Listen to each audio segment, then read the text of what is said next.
네, 안녕하세요, 선생님들 반갑습니다. 자, 이제 올해도 9월이 드디어 왔네요.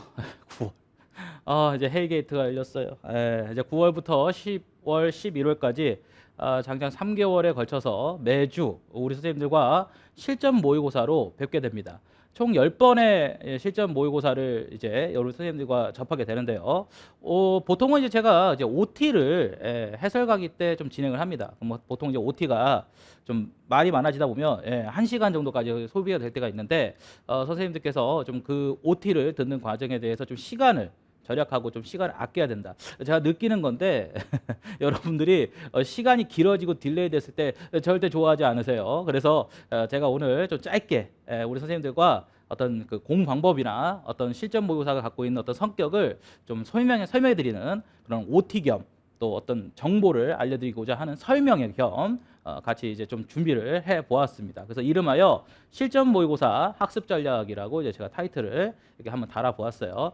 간단하게 그 어떤 일정 실전 모의고사가 이제 총 3개월에 걸쳐서 이루어지는데 9월, 10월, 11월까지 일정에 대해서 간단하게 소개를 하고 그 다음에 좀 이야기를 해볼까 합니다. 자, 이쪽으로 한번 잠깐 가볼까요? 자, 이제 보통 이제 제가 구성을 한 전체 일정은 이틀이에요. 이틀. 예, 그래서 목요일 날부터 이제 인강생 분들 같은 경우는 택배가 여기서 이제 배송이 됩니다. 그래서 택배가 아마 금요일, 빠르면 금요일 아니면 토요일 뭐 이렇게 들어가실 건데 택배 안에 이제 해설지부터 해서 실제 OMR 답안지까지 컴퓨터 이제 실제로 체크했던 그 OMR 답안 있죠? 제가 주문 제작을 했어요. 그래서 인강생 분들께도 시험장과 똑같이 응시해 보시라고 OMR 답안지를 주문 제작을 해서 여러분들한테 동봉해서 보내드립니다. 그래서 실제 똑같은 양식으로 집에서도 편하게 보실 수 있도록 인강생 모두 다 택배를 작년부터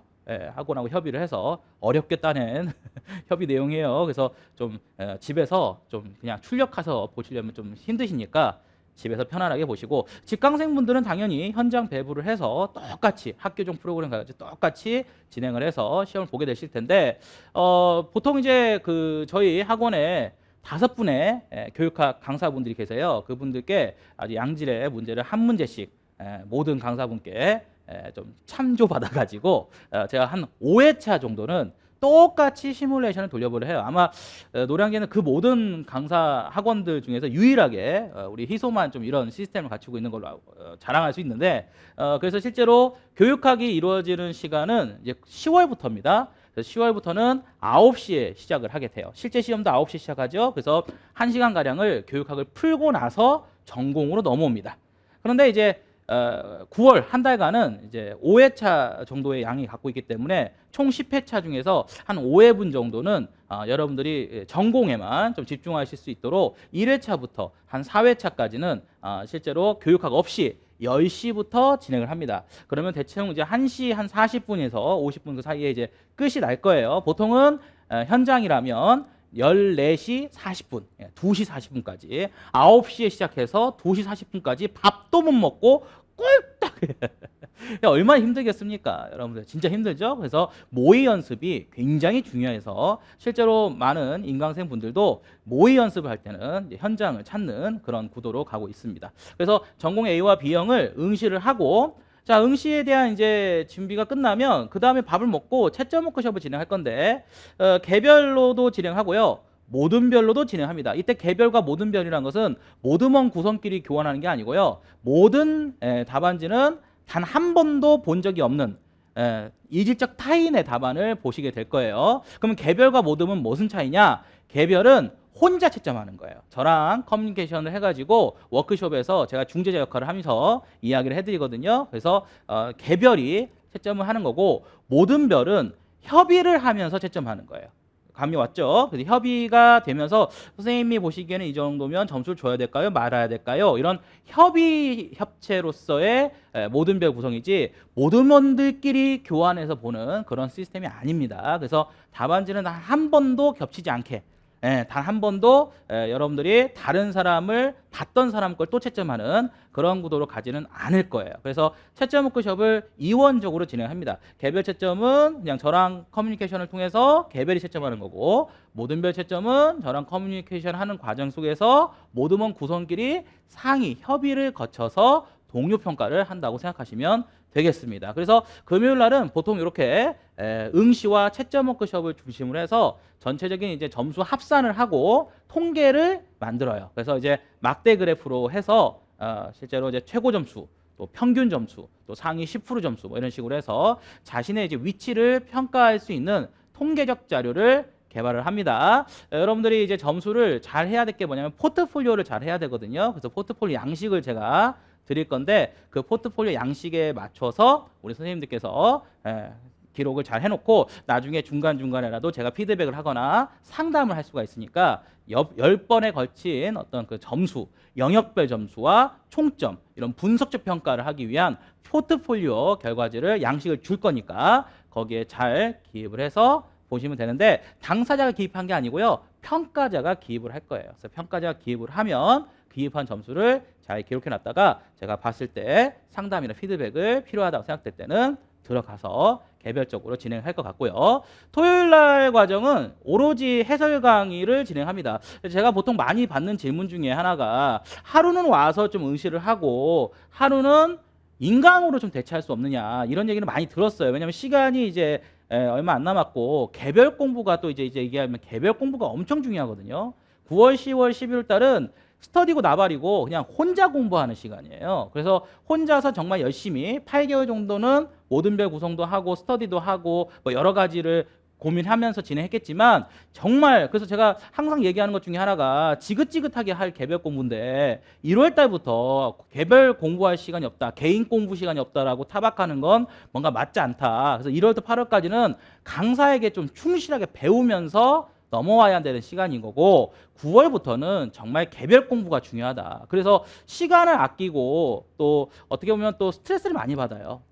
틀린 문제에 대해서 해설 듣고 막 답이 궁금하고, 그런데 여러분들이 막 스트레스를 많이 받으시더라고요. 그래서 실제로 제가 올해는 학원직과 좀 용단을 내려서 직강생 같은 경우는 체크를 다 할 거예요. 직강생 분들은 이제 택배를 배송하지 않고 현장 배부를 받기 때문에 체크를, 추석 체크를 다 해가지고, 만약에 이제 응시를 하고 하루는 인강으로 보고 싶다, 그럼 매주 한꺼번에 열리는 게 아니라 매주 인강으로 듣겠다라고 하시는 분들은 학원에서 개별적으로 열어드릴 겁니다. 보강식으로 열어드릴 거예요. 아마 보강식 열어드릴 거고, 그러니까 똑같이 이틀 안에 들으셔야 돼요. 듣기는 똑같이 들으셔야 되는데, 인강처럼 뭐 며칠 동안 들으세요, 뭐 70일 동안 들으세요, 80일 이렇게 열어주는 게 아니라 공유 문제가 있기 때문에. 그래서 거꾸로 말하면 인강생분들은 실제로 택배로 배송을 받은 상태에서 얘를 뭐 와서 응시해 본다든지 가서 해설 강의를 또 제공해 준다든지 그런 일은 제공해 드리지 않아요. 오해 없으시기 바랍니다. 그래서 혹시라도 내가 현장에서 응시를 하고 싶다, 현장 응시를 하고 해설은 집에서 좀 들어보고 싶다, 이런 의도를 갖고 계신 분들이라면 직강을 신청하시면 맞을 것 같고요. 나는 그냥 집에 택배 받아가지고 집에서 편안하게 보고 해설까지도 인강으로 해결을 하겠다 하시는 분들은 인강으로 신청해서 들으시면 될 것 같습니다. 그래서 직강생분들은 온오프라인이 같이 이제 진행된다. 그래서 제목하여 브랜디드 러닝을 할 것이다. 무슨 말인지 알겠죠? 온오프라인을 이제 기반해서 브랜디드 러닝을 할 것이다는 것이 직강생들에게 주는 또 변화 과정이에요. 올해부터는 이제 제가 이거를 1월 달부터 계속 주구장창 요구를 했거든요, 학원 측에. 그래서 학원이 원래 안 된다고 했었어요. 왜냐하면 공유 문제가 있다라고 해서 안 된다고 한다, 그걸 악용하는 사람들이 있다. 근데 제가 늘 매년 느끼는 것 중에 하나가, 현장 응시는 상당히 의미가 있어요. 메리트가 있죠. 현장에서 직접 응시해보고 채점하는 건. 근데 해설 강의는 여러분들이 뭐 집에서 좀 빨리 듣기라든지 반복 듣기라든지 뭐 건너뛰기 듣기라든지 이런 또 여러 가지 인강만이 누릴 수 있는 그 특권이 있지 않습니까? 그 특권을 좀 누려보시라고, 직강생분들도. 그래서 온오프라인에 대한 브랜디드 러닝을 제가 구상을 해서 올해 처음으로 한번 시도를 해보고 이제 합니다. 잘 활용해 주시면 감사하겠습니다. 자, 그 다음에 이제 우리가 이쪽으로 와보시면, 이제 우리가 이제 본격적으로 오늘 설명 얘기를 좀 하겠는데, 이쪽으로 와보시면 제일 먼저 이제 여러분들이 많이들 오해하는 것 중에 하나가, 제가 사실은 이제 이런 말을 할 때마다 좀 좀 거슬려요, 솔직히. 강사로 되게 거슬리는데 아마 교수님들이 가장 거슬리는 단어, 그러니까 교수님들께 출제 측에서 가장 거슬리는 단어 중에 하나가 어떻게 보면은 학원가, 사교육 현장에서 가장 많이 홍보를 하고 출제 측에서는 가장 많이 듣기 싫고 경계하는 단어 중에 하나가 바로 이 단어예요. 적중되었다. 요게 사실은 굉장히 위험한 단어입니다. 실제로 말대로라면 적중이 됐다는 말은 나 공부 하나도 안 해도 공부를 안 해도 요것만 쏙 빼먹으면 속된 말로 돈 주고 사면 그죠? 돈 주고 사면 나 합격할 수 있다는 얘긴데 그잖아요? 이러면 이건 제 생각에는 부조리입니다. 부조리예요. 아니 어떻게 노력도 안 했는데 노력도 뭔가 공부도 안 했는 사람이 학원가에 와서 돈 주고 10개 모의고사 샀는데 그 10개 모의고사 사가지고 그 답만 죽으라 외웠더니 합격을 했다. 제가 늘 얘기하지만 유광학전 얘기하지 않습니까? 이게 만약에 진짜 현실이라면 우리 사회는 부조리하고 이런 시험제도는 썩은 거죠. 출제 측이 사실은 그걸 가장 비판하는 거예요. 왜 너희들 거짓말하냐, 사기치냐는 거예요. 그래서 제가 얘기하고자 하는 핵심은 이런 부조리를 저지르기 위해서 실전 모의고사반을 하는 게 아닙니다. 혹시라도 오해하지 마십시오. 여러분들이 9월, 10월, 11월 달에 집중하는 것은 현장 와서 응시해보고 내가 실제 시뮬레이션을 돌려보고 싶다. 그러니까 쉽게 말하면 월드컵 나가기 전에 모의평가전이라는 걸 하지 않습니까? 여러 나라들과 아프리카 대륙의 어떤 팀과 내가 같은 조에 있으면 같은 아프리카의 다른 국가 대표팀과 한번 모의 연습을 해보잖아요. 왜? 좀 더 실전에서 잘하기 위해서. 그래서 말 그대로 실전각을 키우기 위한 시간인 거지. 무슨 문제가 적중됐는데 답만 쏙 빼먹었더니 야 공부 안 했는데 방어손가 답만 쏙 빼먹으니까 합격했다. 이런 말 나오면 당연히 저 철퇴도 맞고 그죠? 이 사교육의 현장은 욕을 먹어도 쌉니다. 그러니까 결과적으로 제가 말씀드리고 싶은 건 이런 부조리나 저지르겠다고 실전 모의사를 하는 게 아니란 말이죠. 그렇지만 제 입장에서는 또 이런 말 좀 모순적인데 그럼 적중이 안 되냐? 또 그러면 제 프라이드가 좀 상하지 않습니까? 적중이 됩니다. 근데 문제는 여러분들이 말하는 적중과 내가 말하는 적중이 달라요. 이 간극을 너무나 많이들 오해하고 모르고 계시는 것 같다. 그러니까 이거를 좀 알아주시겠지 하고 지금 20년 가까이 일을 하고 있는데 아직까지도 많은 사람들이 수많은 선생님들께서 오해를 하고 계시더라는 거죠. 그래서 끝나고 나서 어떤 사람은 대만족스러워서 시험에 합격했다고 얘기하시는 분이 있는가 하면은 어떤 사람들은 박노송 배신했다. 지가 적중한 거 다 나온다고 해놓고는 막상 시험장 갔더니 적중된 거 하나도 안 나왔다. 이런 말이 나오게 되는 이유가 무엇인지를 먼저 좀 보여드리고자 하는 겁니다. 대표적인 사례가 작년에 요 도사래예요. 왜 다른 사례 말고 요 도사래냐? 요거는 논문을 기저로 하는 킬러 문항, 요즘에 킬러 문항이라는 말을 쓰면 좀 위험한데 사실상 작년도 킬러 문항 중에 하나였거든요. 그래서 이런 거 정도를 하나를 찍어줘야 사실은 여러분들이 학원 강사 덕 좀 봤다 하는 문제를 말하는 거지. 뭐 솔직히 책에 다 있는 거 뭐 그냥 대충 적중했다고 떠들어 봐야 독학해도 맞출 수 있는 문제를 학원 강사한테 들어가지고 맞췄다고 하는 건 말이 안 되지 않습니까? 그래서 사실은 뭐 일반적인 성향에서도 유사한 문제가 나오겠지만 제가 이제 유독 애착이 가는 문항은 작년도 B형 6번 문제과 제 거 실전 모의고사 10회차에 10회차라는 건 뭐냐면 마지막 회차죠. 그러니까 제가 이제 이때 좀 뭔가를 감지를 하고 5번 문제로 독서 문제를 내봤어요. 자, 요거를 한번 확인해 보고 가면 좋을 것 같습니다. 자, 너무 이제 분량이 넓어가지고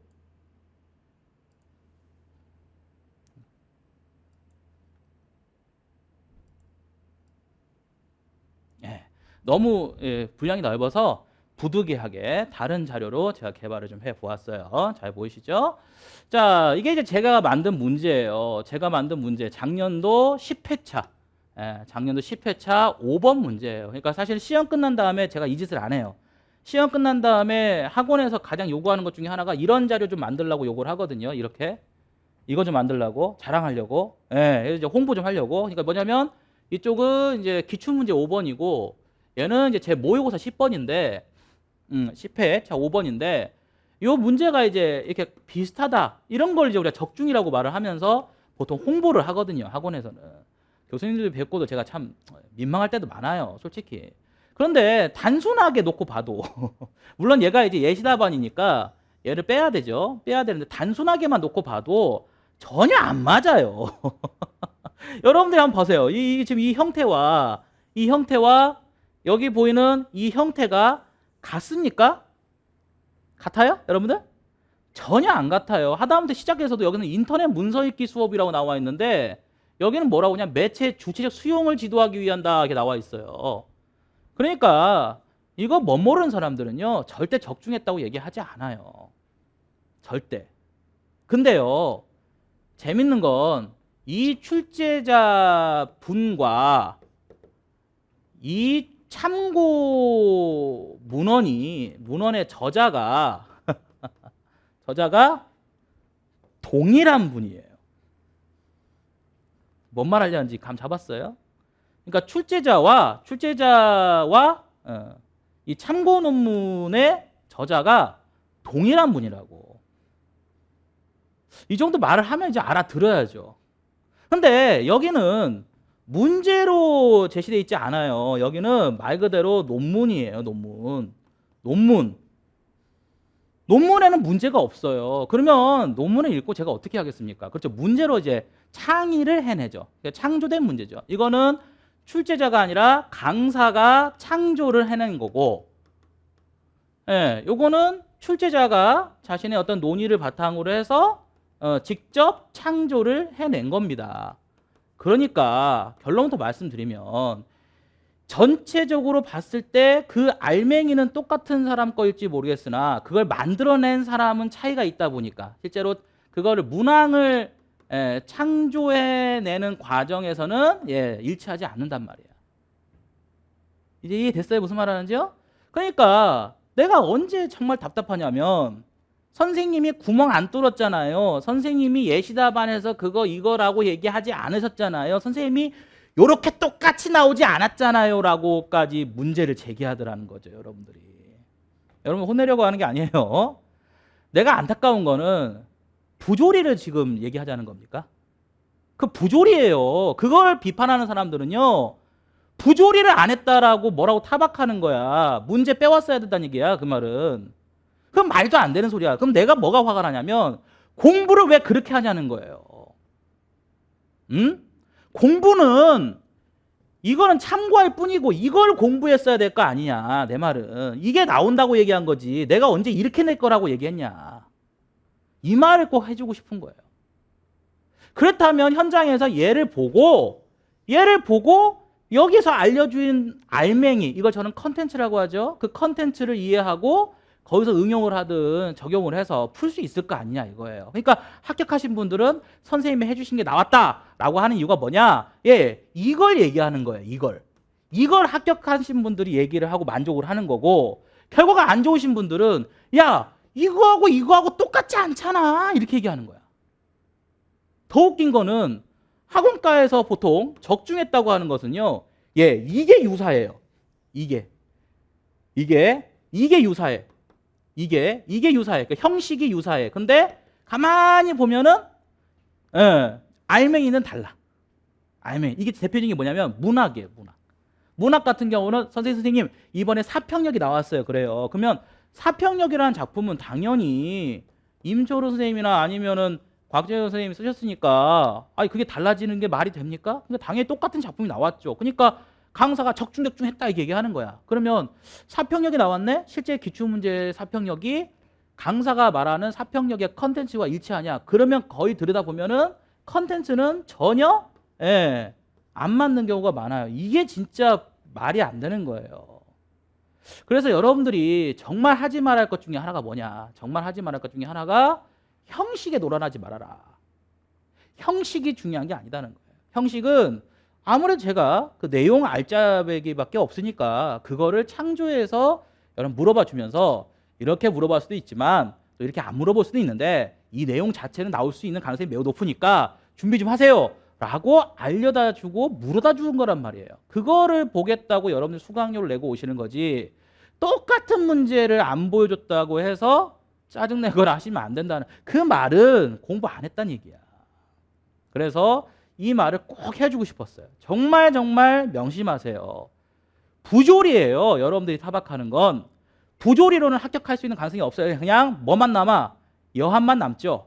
예. 그래서 강사 갈아타고 책 바꾸면 다음에 기회가 올까요? 아니라는 거죠. 여러분들에게 꼭 당부드리고 싶어요. 9월 들어가기 직전 오늘 이걸 왜 오리엔테이션 하고 있냐?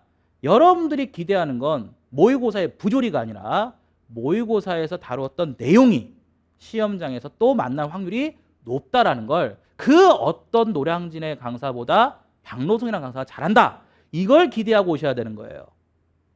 무슨 말인지 아시겠죠? 자, 그러면 자, 왜 내용이 똑같은가 한번 볼까요? 자, 여기 문제를 보시면 입증을 해야죠. 뭐 논증을 했으면 입증도 해야죠. 어디 봅시다. 입증을 먼저 합시다. 왜 안 켜지지? 네. 자, 여기 문제를 보시면, 자, 이것도 매체를 낸 거거든요. 그래서 매체인데 무슨 매체야? 인터넷 매체야. 자, 이 아이가 인터넷 디지털 환경, 인터넷 말 디지털, 원래 이제 전문 용어는 디지털 매체 환경이라고 해야 되는데 교수님은 전문 용어로 쓰지 않으시고 좀 더 편하게 그냥 인터넷 문서라고 하셨죠. 인터넷 문서를 우리가 뭐라고 하냐? 전문 학술 용어로는 디지털 매체 환경이라고 해요. 예, 디지털 리터러시라고 하죠. 자, 그래서 여기 보면 인터넷에서 이렇게 나와요. 인터넷에서 지구 온난화에 대한 다양한 관점을 가지고 있는 신뢰할 수 있는 자료가 이제 수집을 하고 그래요. 자료를 수집하려고 그래요. 그러니까 다시 말하면 지구 온난화와 관련된 여러의 어떤 글들이 있을 텐데, 정보들이 있을 텐데 그걸 수집을 하려고 그래요. 자, 그래서 수집을 했어요. 수집을 했더니 학생 A가 수집한 게 있고 학생 B가 수집한 상황을 제가 만들어낸 거예요. 이건 제가 만든 거예요. 그래서 이걸 바탕으로 해서 사실 제가 만든 건 아니고요. 교수님의 논문에 나와 있는 사례를 좀 차용을 했습니다. 그래서 여기 보시면 1, 2, 3, 4 이렇게 자료가 나와 있는데 1, 2, 3, 4 자료가 나와 있는데 재밌는 건 이 문제가 이제 뭐냐라는 거죠. 자, 이 문제의 핵심이 뭐냐면, 자, 여기 보시면 첫 번째, 우리가 어떤 정보들을 수집을 했을 때 그 정보들 텍스트를 읽으면 그 텍스트 간의 상호 텍스트 맥락을 고려할 수 있어야 된다는 거야. 그러니까 별개의 텍스트가 아니라 그 텍스트 간의 상호관계를 파악을 해서 그 안에서 어떤 의미를 찾아야 된다. 그래서 제가 옛날에 이제 대학원에서 공부할 때 이제 옛날 이제 학문을 이제 하고 있을 때는 야, 이거 그럼 주제통합제끼와 같은 얘기 아니야? 뭐 이렇게 제가 비판했던 적도 있었어요. 하지만 얘는 주제통합제끼와 관련된 게 아니에요. 제가 왜 이 말을 하냐? 자, 대학원에서조차도 제가 주제통합제끼가 아닌가라고 문제를 제기했을 때 교수님들의 피드백은 그건 주제통합제끼가 아니야 라고 얘기가 나왔던 것들이에요. 그런데 작년에 참사랑국어에 가보면 이 문제를 가지고 뭐라고 하냐? 주제통합제끼가 나왔다. 그러면 이미 제가 봤을 때는 거기서부터가 이미 뭐예요? 컨텐츠 접촉이 잘 안 된다는 얘기인데, 이것이 이제 보통 인터넷 커뮤니티에 많이 떠돌아다닌다는 것은 역으로 말하면 사교 현장이 이런 컨텐츠들을 제대로 개발을 못 해주고 있다는 방증이라고 저는 봅니다. 그러면 그럴수록 강사로서 박노송이라는 사람은 굉장한 프라이드를 느끼는 거예요. 그래, 학연 강사들이 못 해주는 걸 교수님들은 하실 수 있지만 그걸 가져다가 드릴 수 있는 건 나밖에 없다. 난 프로메테우스다. 그래서 신들의 불을 따다 드릴 것이다. 형벌을 받을 전정. 이러고 수업을 하는 사람인 거예요, 저는. 자, 그래서 여기 보시면 상호 텍스트 맥락이라고 나와 있어요. 그 다음에 또 하나가 뭐냐면 이것들이 대부분 인터넷 매체에서 얻어지는 정보들이에요. 그죠? 인터넷 매체에서 얻어진 정보들이죠. 그러니까 당연히 그 안에서 뭐가 있을 수 없다. 신뢰성이 떨어진다는 얘기예요. 그래서 제가 이 문제를 딱 가르쳐드리고 기억했어요. 기억하라. 두 가지만 기억해라. 인터넷 상황에서 얻어지는 글들을 읽을 때는 그 글들을 별개로 보지 말고 상호 텍스트적인 맥락을 꼭 고려할 수 있어야 된다. 그 다음에 매체에서 얻어진 글의 정보들이란 것은 대부분 신뢰성을 문제 삼는다. 믿을 수 없다는 거죠. 가짜 뉴스가 판을 친다. 그래서 가짜 뉴스가 판을 치기 때문에 그 가짜 뉴스에 현혹되죠. 요즘 유튜브 같은 거 보세요. 말 같지도 않은 말 하는 사람 되게 많아요. 그죠? 그 사람들 말을 다 신뢰한다면요, 지구 멸망합니다. 제가 봤을 때 유튜브에 올라와져 있는 대부분의 정보라는 게, 그래서 저도 유튜브 채널을 하고 있지만 요즘에 좀 안 하는 이유가 교수님들이 보신다는 얘기 듣고 제가 안 하고 있어요. 교수님들이 보시면 이제 제가 좀 부끄럽잖아. 그래서 어떤 교수님께서 유튜브 잘 보고 있습니다 그러시는데 제가 그거를 왜 굳이 그걸 왜 굳이 보세요? 내가 이거 안 되겠다. 그래서 유튜브 지금 안 하고 있는 거예요. 그래서 유튜브도 대부분이 가짜 뉴스의 온상 아닙니까? 그래서 이런 신뢰성이라든지 상호 텍스트를 고려해라라고 못을 박아놓고 시험장에 일주일 전에 해줬던 문제가 이 문제예요. 근데 시험장 갔더니 일단 뭐라고 나오냐? 여기 보면 작년 문제 봅시다. 이게 작년 문제죠. 보면 뭐라고 나오냐면 자기가 읽은 인터넷 문서들을 별개의 정보로 처리하고 있다라고 이야기하고 있어요. 자, 별개 정보 처리하면 돼, 안 돼? 안 되잖아. 답 나왔잖아. 뭐가 나와야겠어? 상호 텍스트 연결 지으란 말이야. 아, 이걸 못 풀고 와버려요. 왜? 왜 못 풀었어? 그러면 이렇게 얘기해. 안 똑같잖아. 뭔 말인지 알겠습니까? 제가 왜 머리 두통이 아야 머리야 그런 줄 알겠어요? 안 똑같잖아? 안 똑같은 게 아니라 우리 선생님 좀 이제 와서 좀 얘기한다. 공부 안 했잖아. 공부 안 한 거지. 내가 알려준 대로 공부 안 한 거야. 자, 이 문제 그 다음에 뭐라고 나왔냐면 자, 여기 보시면 이런 말이 나와요.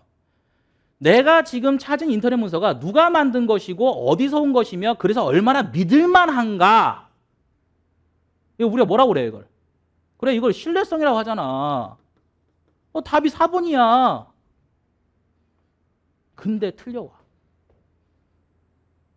뭔 말인지 알겠습니까? 그러니까 다른 쪽에서 공부하는 사람이 틀리는 것은 당연지사죠. 배운 적이 없을 테니까. 이거는 책이 아니거든. 학자를 알아온 거거든. 근데 이게 모의고사의 가장 사실은 메리트거든요. 책에 없는 걸 다뤄주고 뽑아내서 여러분들이 남들보다 우위를 점할 수 있게끔 해주는 어떤 전문성. 이게 저라는 강사가 갖고 있는 내세우는 모토인데 아니 세상에 토시 하나 안 틀리고 똑같이 안 나왔다고 타박하시는 건 좀 안 맞지 않습니까? 그래 안 그래요? 이거는 여러분들한테 하소연하거나 뭔가 타박하려고 하는 게 아니에요. 자, 그러면 이제 다시 원상적으로 얘기합시다. 결론! 실전 모의고사를 단순히 풀고 답이나 외우고 문제가 똑같이 나올 거라는 걸 가정하면서 그 부분을 숙지하고 아예 외워버리는 공부는 실제 시험에서 소용성이 있을까요? 없을까요? 자, 단박에 이런 물이 나와요. 아시겠어요? 해설지도 꼼꼼히 읽고 설명해주는 강사의 그러니까 문제를 빼가봤자 아무짝에 쓸모없는 거죠. 제가 알아요. 학원가에 나오는 여러 강사들의 문제를 수집해가지고 인터넷에서 공유를 해가지고 야, 네 거 A 강사 풀자, 내는 B 강사 줄게 이러면서 공유하시는 것도 알고 여러 문제들을 많이 풀다 보면 그 중에 하나 걸리겠지라고 하는 요행을 바라는 분도 있다는 거 알아요. 근데 그게 통하겠습니까? 교수님들이에요. 출제자들이. 이 나라에서 가장 똑똑한 사람들이란 말이야. 이 분야에서는. 그 사람들이 여러분들이 무엇을 하고 있고 어떻게 잼비하는지 모르실까요? 그래서 그런 허황된 꿈이나 잘못된 인식을 하지 말고 강사의 설명 잘 듣고 강의 신청하셨잖아. 그러니까 문제를 푸는 건 현장화 잘 푸시고 해설 강의나 강사가 얘기해주는 출처에 대한 이야기를 잘 들으셔야죠. 제 입에서 나오는 것들이 시험에 나오지 여러분들 눈에 보이는 것들은 아니 어디서 빼가면 다 배제당하거나 아니면 누군가가 야, 네 것 좀 줘봐. 나도 내 거 줄게 하면서 공유하면서 봐버리면 그거 무슨 가치가 있겠어요. 원래 어떤 좋은 어떤 소스가 있다면 남들이 다이아몬드가 비싼 이유가 뭐죠? 다이아몬드가 비싼 것은 돌보다 똑같은 돌이거든. 돌은 길바닥에 돌아다녀. 그러니까 흔하단 말이지. 그러니까 돌은 똑같은 돌이라고 해도 돈은 흔해 빠졌는데 다이아몬드는 희소 가치가 있으니까 그게 비싼 거예요, 여러분. 다이아몬드를 내가 갖고 있다는 것이 나의 우위와 어떤 것을 가치를 보여주는 거지. 돌멩이 갖고 있다고 누가 그 자기 우위를 보여준 사람이 있습니까? 그러니까 어디서 돌멩이 주워가다가 네 돌멩이 나 돌멩이 할 필요도 없다는 거죠. 여러분들한테 내가 다이아몬드 하나를 주워줬으면 집에다 잘 이렇게 관상을 해가지고 아죠? 다이아몬드 이렇게 있으면 그거 함부로 못 차고 다녀요. 그래서 집에다 이렇게 모셔놓고 나 다이아몬드 있어 기분 좋게. 그래서 시험장 가서 다이아몬드 나오면 그래 나만 가지고 있는 다이아몬드가 나왔구나 하고 빨리 가셔야 될 거 아니냐 이거야. 경쟁을 추구하는 시험에서 상대평가 아닙니까? 남들보다 0.01이라도 더 맞아야 합격하는 시험에서 우위를 점해야 되는데 모두가 만인이 공통적으로 얻을 수 있는 홍익인간의 실험을 해야 됩니까? 그래서 이 말을 꼭 해주고 싶었어요. 정말 모의고사에서 다루는 내용들은 형식적으로 그 문제를 푸는 건 딱 1회적으로 아침에 와서 풀 때뿐이고 집에서 이제 그걸 문제를 가져가고 복습을 하고 뭔가 할 때는 그 문제와 관련된 심층적인 출처와 학자와 아셨어요? 박노송이라는 강사가 알려주는 내용을 잘 이해하고 숙지하려고 노력하셔야 돼요. 그래서 시험장에서는 어느 정도의 응용과 활용이 필요한 거예요. 아시겠습니까? 이거를 외면하지 마십시오. 외면하는 순간 여러분들의 수험 생활은 길어집니다. 그러니까 외면하지 마시고 직시하시고 직면하셔서 이거에 대해서 그래 방송의 말을 들어보니까 그 말이 좀 일리가 있다라고 여러분들이 오늘 이 강의를 통해 듣게 된다면 그걸 바탕으로 해서 좀 11월까지 꾸준히 잘 따라오세요.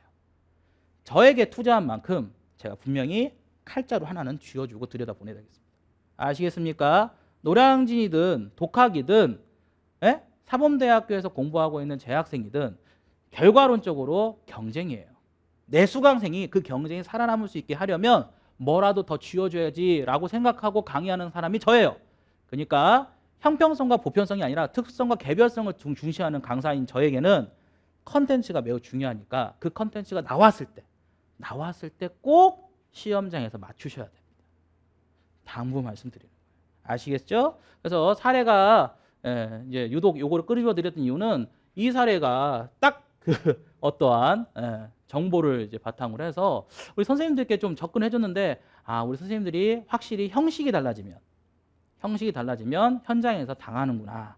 이거를 제가 뼈저리게 느꼈던 시험 문제가 작년 문제예요. 너무 기분 좋았는데 생각보다 틀렸다는 분들이 있으니까 내가 조금 그랬었어요. 자, 이번에는 다시 넘어와서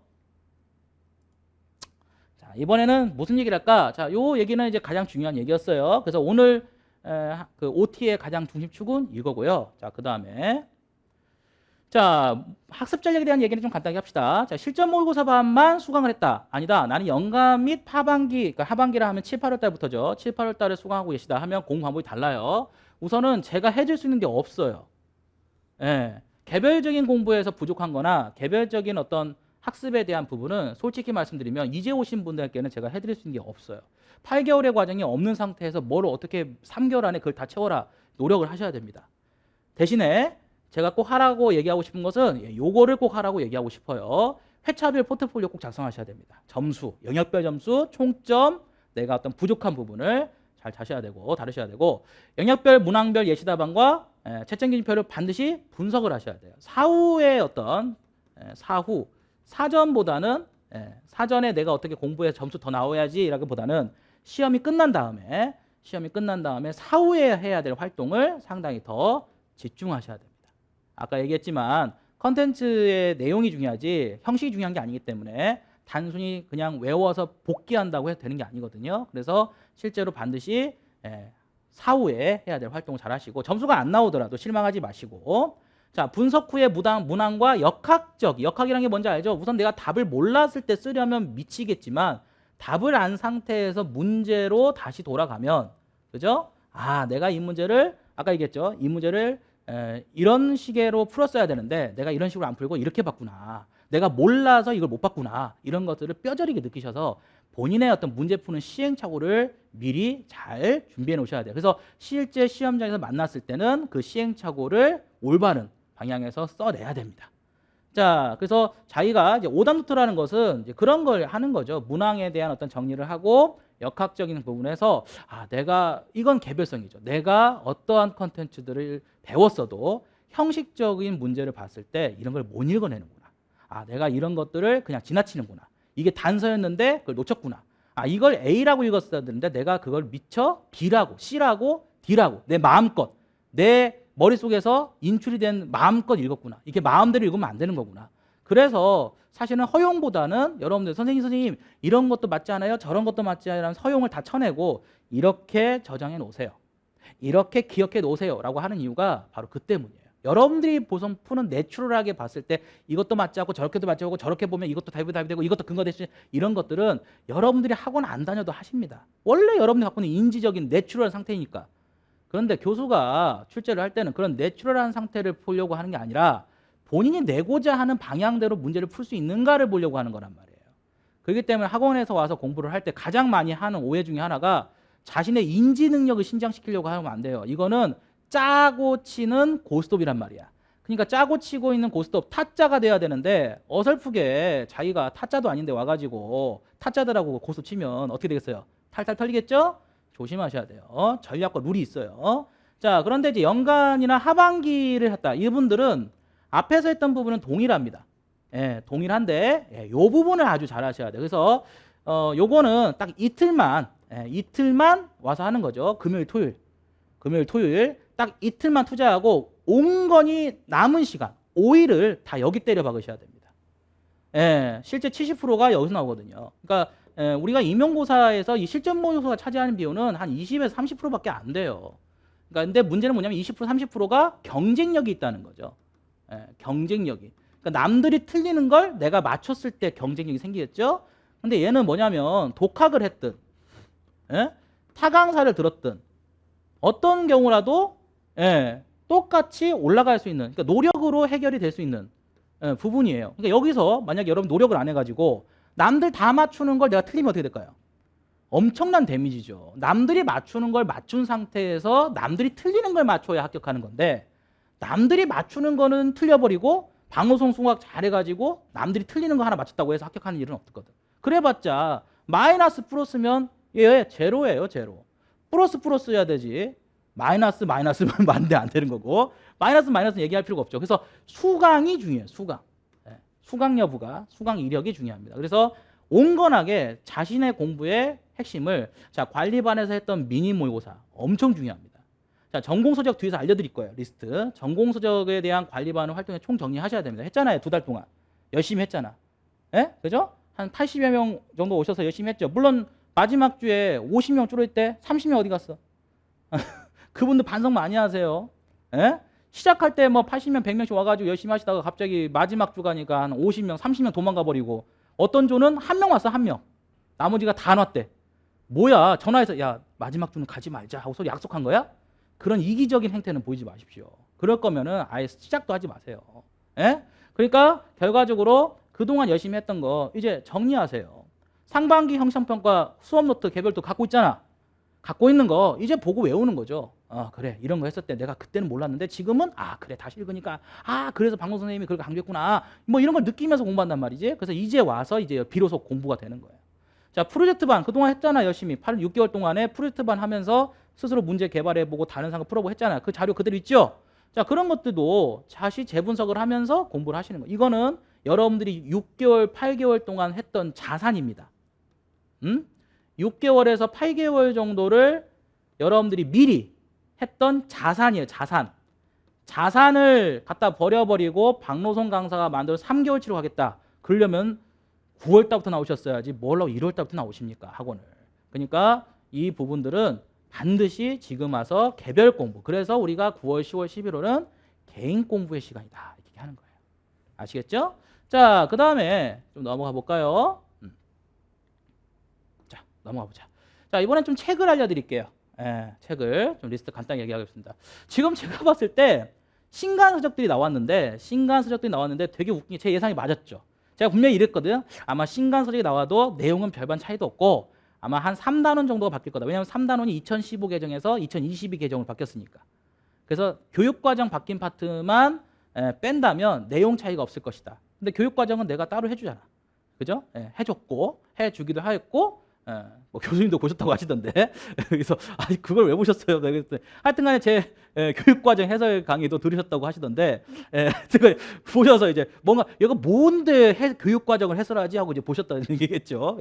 근데 어쨌든간에 2022 개정 교육 얘기는 제가 이제 작년부터 했던 얘기이기 때문에 여러분들이 이제 뭐 이 부분을 가지고 필요하다고 책을 살 필요는 없으실 것 같아요. 강의로 충분히 해결이 되겠죠. 자, 그래서 신간서적을 살 필요도 없고 내용 차이도 없어요. 미리 싹 검토해 본 결과. 그래서 화법교육을 위한 의사소통 이론이라는 책이 나왔는데 내용이 거의 안 바뀌었어요. 그냥 영락에서 나왔던 화법교육론 단권화 정도를 하기 때문에 뭐 요 정도는. 그래서 여러분들 만약에 혹시 과거에 박재인 교수님의 의사소통을 위한 의사소통 이론, 뭐 그죠? 국어교과의 의사소통 이론이라는 책이 있다면 그 책 가지고 하셔도 됩니다. 내용이 거의 안 바뀌었어요. 똑같아요. 다만 이제 뭐 협상이나 뭐 토의, 제가 늘 얘기했잖아요. 협상, 토의 이런 발표 이런 부분은 화법교육론밖에 없다. 그래서 박재인 교수님 책이 없으니까 책을 2권을 봐야 된다 이랬는데, 이제 앞으로 이제 내년도부터 준비하시는 분들은 화법교육론 책을 안 사도 되겠네요. 이런 식이면. 자, 그래서 책이 한 권으로 압축됐다. 자, 권순행 교수님의 사회평론 나왔는데 얘도 마찬가지로 정말 이런 거 보면 좀 솔직히 말하면 좀 저는 출판사든 저자분들이 좀 불만인 게, 개정판을 나와서 새롭게 2, 3만 원, 4만 원, 5만 원을 팔아먹을 거면 책을 좀 갈아엎듯이 바꾸셔야 되는 거 아니에요? 이건 뭐 토시 하나 한 틀 똑같으면서 표지도 심지어 표지까지 똑같아. 근데 표지에 뭐가 붙어있어? 개정판 이렇게 박아놨는데 돈만 올라갔지 내용이 안 바뀌었으면 그냥 옛날 거 봐도 소용없다는 거죠. 그래서 스트레스 받지 마십시오. 제가 이미 상단에 검열을 했습니다. 그래서 옛날 거를 보시든 새로 나온 걸 보시든 별 차이가 없다. 자, 독서교육론도 이제 새로 나오겠지만 이제 김현희 선생님이 썼던 영락이 있고요. 그 다음에 박희정이 나왔던 거 있어요. 이거를 제가 이제 관리반에서 주로 여러분들한테 읽으라고 했던 거죠. 잘 따라오셨으면 2달 안에 다 읽었을 거라 생각되는데 문제는 안 읽었거나 이제 9월에 나오신 분들은 좀 긴장을 하셔야겠죠. 자, 신간이 나온다고 한들 긴장이 안 돼요. 어차피 이것만 하나 더 추가하고 나머지 내용은 동일할 테니까. 그래서 책이 뭐 나오긴 하더라도 별반 큰 데미지가 없을 것 같다. 여러분들이 그 책을 안 봤다 해가지고 벌어진 일은 별로 일어날 것 같지 않다. 이렇게 좀 얘기를 해드릴 수 있을 것 같아요. 자, 그래서 책을 이 정도 좀 리스트화 했어요. 아마 자료로도 올려드릴 거니까 혹시라도 그 리스트가 궁금하시면 자료로 보세요. 자, 그 다음에 자, 문법을 한번 가볼까요? 문법은 신간이 지속적으로 나와요. 그러니까 뭐 예를 들어서 아까처럼 뭐 개정판 이렇게 나오는 게 아니라 뭐 책이 새롭게 어떤 학자들이 대두되면서 A 학자, B 학자, C 학자, D 학자가 계속 책을 써내가다 보니까 개정판이라기보다는 책이 지속적으로 다원적으로 나와요. 그래서 나오는 책을 다 살려면은 아마 여러분들 집안에 기둥뿌리가 뽑힐 겁니다. 그래서 여러분들이 심지어 논문까지 가야 되기 때문에 실제 시험 보면 논문이 또 되게 많이 나와요. 그래서 이런 것들에 대한 논문에서 사례 같은 걸 많이 뽑아내기 때문에 여러분 접근하기가 되게 힘들죠. 그래서 고정된 서적을 접근하기가 굉장히 힘듭니다. 그럴 바에는 강사한테 토스하고 여러분들은 딱 요 정도 책에서 집중하라는 거죠. 그래서 여러분들이 관리반 2달 동안 의무적으로 이 책을 보게 만들었던 거예요. 그죠? 특히나 이 한국어 표준법 같은 경우는 사례를 거의 다 훑었죠. 그래서 여러분들이 저랑 같이 7, 8월 달에 잘 보셨기 때문에 아마 지금 와서 다시 한번 보시는 게 큰 의미가 있을 겁니다.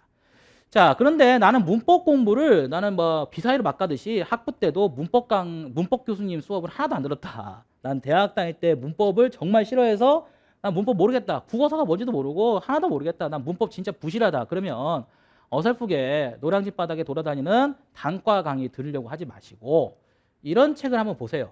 이런 책들이 대부분 대학의 교수님들께서 학부생들이 임용을 좀 준비하는 과정에서 교수님들이 좀 의도를 갖고 만든 책이에요. 대표적인 게 이제 원광대학교 교육과에 계시는 최영기 조창 교수님께서 만드신 태학사의 국어 문법 교육 강의라는 책이 있는데 요 개정판이 나왔죠. 여기 이제 중세하고 현대가 같이 통합되어 있는 짧은 책이에요. 그러니까 나는 이게 전체를 다 해결해 주지 않겠지만 기초가 좀 부실하면은 난 기초가 좀 부실하다 하시면 최영기 조창 교수님 걸 보시든지 아니면 나찬현 교수님이 쓰신 뭐 중세문법의 이해라든지 현대문법의 이해 이런 책을 봐도 괜찮은데 얘가 좀 짧게 끝낼 수 있어서 효과적이에요. 근데 이 책을 보시는 것은 위에 있는 책들을 소화를 못하니까 보는 거지 이 위에 있는 책은 안 봐도 된다가 아닙니다. 그래서 이제 개별성이 좀 약하신 분들 있잖아. 공부가 약하시고 이 위에 있는 책을 읽었는데 뭔 소리인지 하나도 못 알아듣겠다 이러신 분들은 이 책을 추천드려요. 특히 요 국어문법과 교육강의 같은 책은 학원 강사들 쓴 책 마냥 서식, 개조식으로 제시되어 있어요. 그러니까 굉장히 간단하게 공부할 수 있어요. 그래서 보는 사람으로 하여금 좀 명확하게 공부를 할 때 도움이 됩니다. 자, 여기 신승용 외에 태학사에 나오는 신승용, 뭐 이정훈 뭐 이런 교수님들은 왜냐하면 과거에 출제 이력이 있는 분들이에요. 그래서 그 출제 이력이 있는 분들의 기본서, 대학에서 쓰는 기본 학부 수업 도서, 국어학 개론이라는 책도 말 그대로 개론이기 때문에 간소하게 제시하고 있거든요. 그래서 이 책들이 사실은 이제 1단계라면 이 책들이 2단계에 해당되니까 나는 2단계로 넘어가기가 좀 힘들다. 그래서 좀 전체적으로 아우르는 공부를 하고 싶다 하시면 밑에 책을 보시고요. 아예 나는 이쪽에 더 집중하겠다 해도 큰 무리는 없습니다. 여러분들이 여기서 오해하면 안 되는 게 독학하라는 얘기가 아니라 여러분들 옆에 누가 있다? 여기에 옆에 여러분들이 이제 개별적인 공부를 하시는 여러분들이 계신다면 수험생이 계신다면 그렇죠. 옆에 여러분들이 기억하셔야 되겠어요. 그렇죠. 여러분 옆에는 제가 있어요.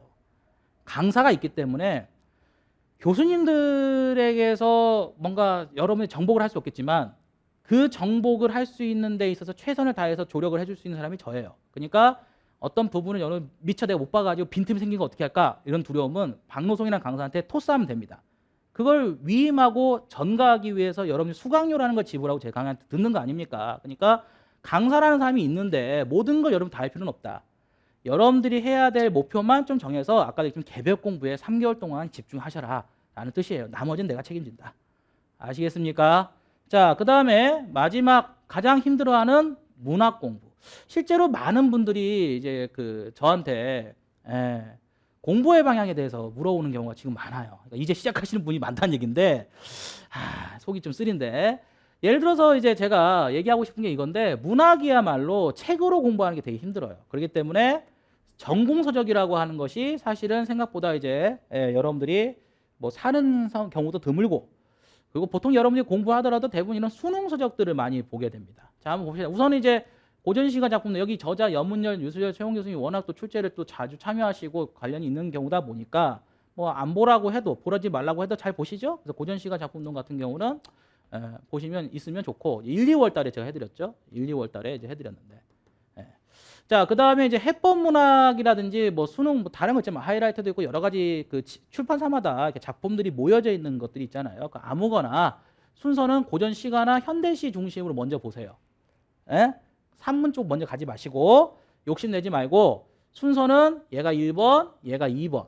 9월 달부터 하는 거야. 주로 지문을 보는데 지문에서 주로 각주, 파란 글씨로 뭐 적혀 있잖아요. 각주라든지 현대어 풀이. 자, 우리가 고어로 되어 있는 것들을 한자어라든지 고어로 되어 있는 것들을 여러분 자구적으로 해석이 안 돼요. 해독이 안 되니까 그런 수능 교재에 나와 있는 해독되어 있는 현대어 풀이를 참고해서 아, 이게 그 말이구나. 이게 그런 뜻이구나. 이런 것들을 이해하는 데만 집중하세요. 괜히 쓸데없이 뭐 이의와 감상이라는 둥, 심화자료라는 둥, 뭐 나아가기라는 둥 쓸데없는 거 읽지 마시고 그런 거 읽을 시간에 그냥 지문에 관련된 왜냐하면 이제 운문은 전문이 다 나와 있다시피 하기 때문에 지문 공부가 효과적입니다.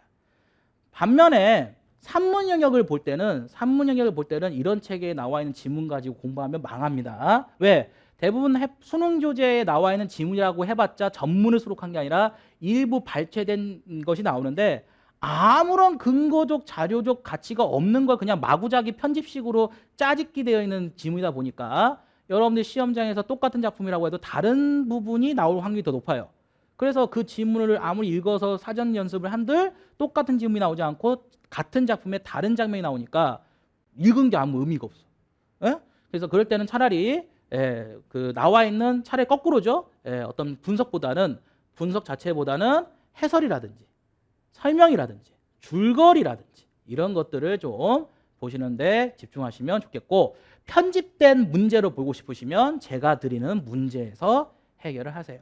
주로 뭐 그렇게도 많이 해결이 됩니다. 그래서 시가 쪽은 좀 양적으로 좀 어떤 그 부분이 있다면 산문 영역은 질적으로 공부를 하셔라 이렇게 얘기하고 있어요. 그래서 앞하고 문제 공부 다르죠. 앞에는 이제 주로 전공 서적을 많이 보라고 하는데 뒤에서는 제가 수능 서적을 보더라도 지문을 많이 보기 위한 지문이 다 이렇게 모여 있고 짜깁게 돼 있으니까 딱 한 곳만 들고 다니면 얼마나 편해요.